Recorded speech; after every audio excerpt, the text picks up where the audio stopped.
जम्मूची स्थिती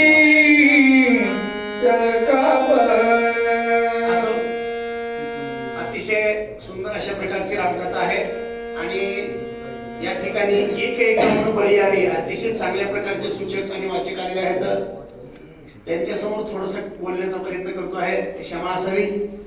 परिघ नावाचं जे काही शस्त्र आहे हे अतिशय वरदानयुक्त शस्त्र होता आणि परिघाचा घात हनुमंतावर घातल्याबरोबर देवांना वाटलं आता हनुमंताचं काही खरं नाही, परंतु परिघाला एक वरदान होतं. हे परिघ ज्याला पाठ दाखवीन त्याला ती परिघ मारणार नव्हतं. हनुमंतानं वर उडी मारली आकाशामध्ये आणि हनुमंताची पाठ परिघाला दिसली. अरे त्याची पाठी दिसली, आता आपल्याला त्याला मारायचं नाही म्हणून परिघ थोडा सैल झाला.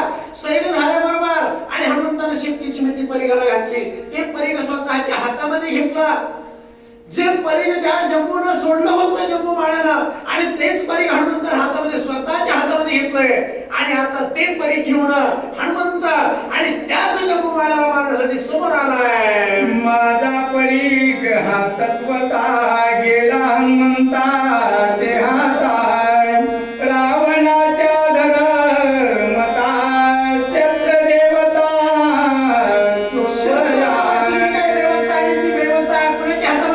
हनुमंताच्या हातामध्ये गेली. जम्मू माळी समोरून बघू लागला. अरे मी कितीतरी असं युक्ती परियुक्ती करून तो परिघ मिळवला होता.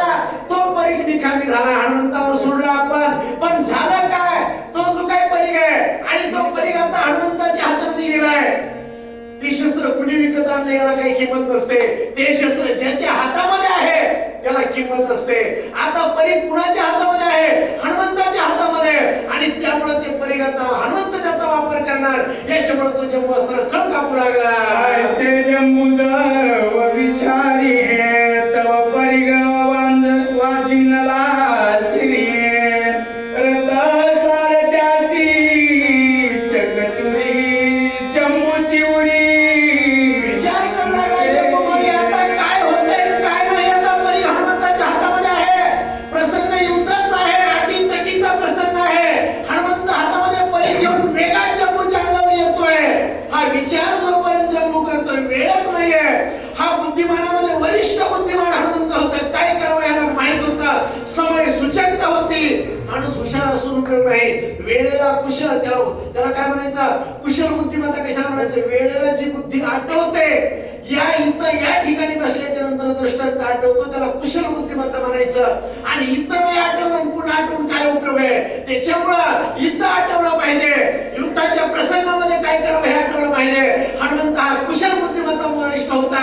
हनुमंतानं तो परिघ फिरवला आणि जम्मूच्या डोक्यात मारल्याबरोबर नुसता जम्मूच नाही रथ आणि सारथी जम्मू सहित आणि चक्काचूर झाले.